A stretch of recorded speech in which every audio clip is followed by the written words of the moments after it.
जय Hind. The Bihar teachers history makers मेरा mobile मेरी शिक्षा प्लेटफॉर्म पर आप सभी का स्वागत है।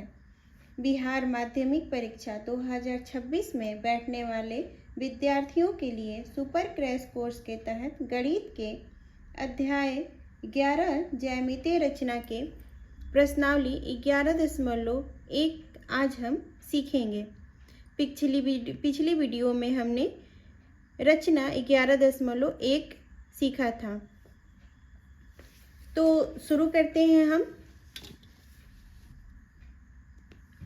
प्रश्न संख्या 1 हमारा कहता है कि 7.6 यानी कि 7.6 सेंटीमीटर लंबा एक रेखाखंड खींचिए और इसे 5:8 अनुपात में विभाजित कीजिए।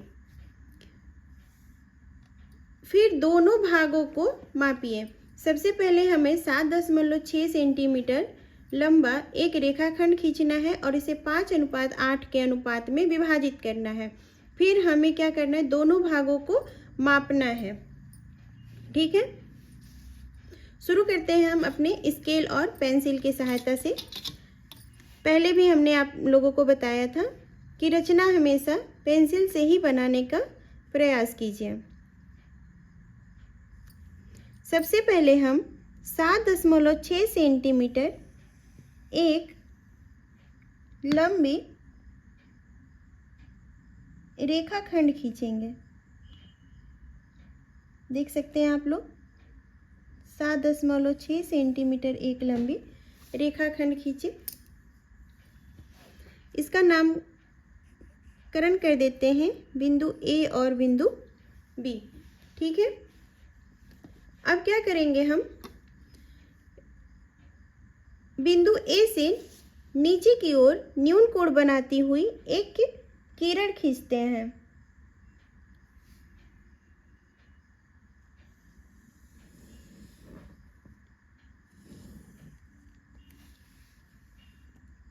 इसका नाम हम लोग किरण ए एक्स कर देते हैं। ठीक है, इतना समझ में आया आप लोग को। सबसे पहले हम क्या करेंगे, 7.6 सेंटीमीटर लंबा एक रेखाखंड खींचेंगे और उसके बाद बिंदु ए से नीचे की ओर ए एक्स एक किरण खींचेंगे जो हमारा न्यून कोण बनाती हो। अब क्या करेंगे, हम लोग अपने प्रकार की सहायता से एक माप निश्चित करेंगे और उसी से ए एक्स किरण को बराबर भागों में बांटेंगे। कितने बराबर भागों में बांटेंगे, तो हमें किस अनुपात में बांटना है, 5:8 में बांटना है। तो 5:8 को हम लोग जोड़ देंगे।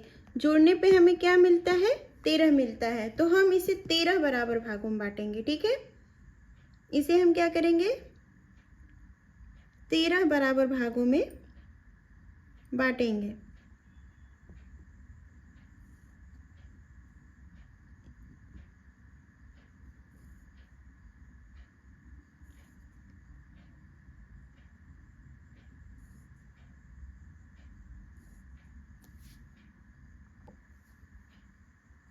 ये हुआ हमारा 13। अब इसका हम लोग नामकरण कर देते हैं, A1, A2, A3, A13। ठीक है, अब क्या करेंगे, A13 को बिंदु B से मिलाएंगे। A13 को बिंदु B से मिलाएंगे।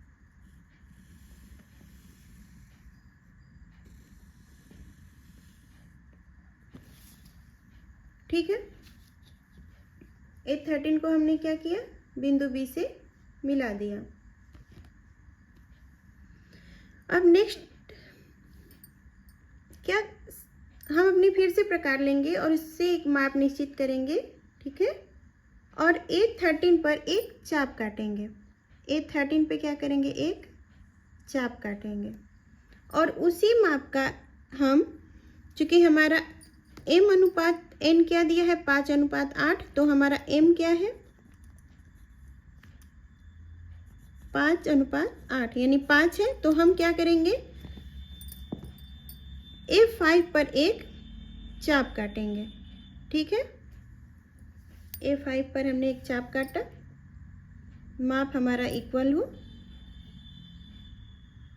A5 पर हमने क्या किया, एक चाप काट दिया। ठीक है, अब हम मापेंगे कि A13 पे जो हमने चाप काटा था उसका माप कितना है।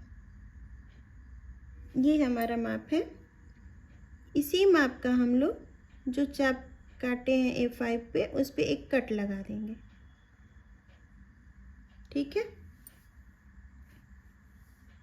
अब क्या करेंगे, इस कटान बिंदु को A5 से मिलाते हुए AB रेखाखंड को प्रतिच्छेद करती हुई एक रेखा खींचेंगे।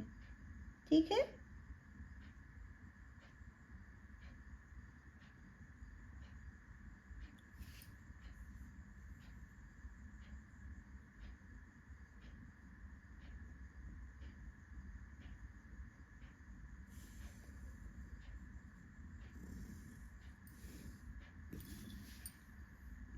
ठीक है, अब हम क्या करेंगे, इस बिंदु का नाम C रख देते हैं। ठीक है, इस प्रकार हमें यह 5:8 में विभाजित करती हुई रचना प्राप्त हुई। ठीक है, आगे क्या बोल रहे हैं, दोनों भागों को मापिए। तो हम दोनों भागों को माप कर देखते हैं कितना हो रहा है। तो हमारा AC मिल रहा है 3 सेंटीमीटर और CB मिल रहा है 4.6 सेंटीमीटर। AC कितना मिला, 3 सेंटीमीटर और CB मिला 4.6 सेंटीमीटर। इस तरह हमारा रचना बनकर तैयार हुआ। ठीक है, अब जैसे हमने ये रचना खींची है उसे हम क्या करेंगे, स्टेप बाय स्टेप लिख लेंगे, जिसे हमने पहले से ही लिखकर तैयार रखा है। स्टेप फर्स्ट है, एक 7.6 सेंटीमीटर लंबा रेखाखंड AB लिया। देख सकते हैं आप, AB हमारा कितना है, 7.6 सेंटीमीटर। स्टेप नंबर 2 क्या बोलता है, AB से नीचे की ओर न्यून कोण बनाती हुई किरण AX खींची। नीचे की तरफ A से AB से नीचे की तरफ बनाती हुई हमने क्या किया, AX एक किरण लिया। थर्ड स्टेप बोलता है, AX पर 13 बिंदु A1 A2 A3 dot dot A13 इस प्रकार अंकित किए कि A1 equal to A1 A2 equal to A2 A3 equal to A3 A4 dot dot dot A12 A13 है। हमने माप कर देखा था, ये अपने प्रकार से बराबर भागों में कट किया था इसे। ठीक है, अगला स्टेप क्या बोल रहा है हमारा, B को A13 से मिलाया। B को A13 से मिलाया। स्टेप 5 बोल रहा है, रेखा A13 के समांतर बिंदु A5 से होकर जाने वाली वह AB को एक बिंदु C पर प्रतिच्छेद करती एक रेखाखंड A5C खींची। इस प्रकार AC अनुपात CB 5:8 प्राप्त हुआ। ठीक है, समझ में आया आप लोग को। ये हमारा A5C जो प्राप्त हुआ है वो A13B के समानांतर है। Thank you for watching.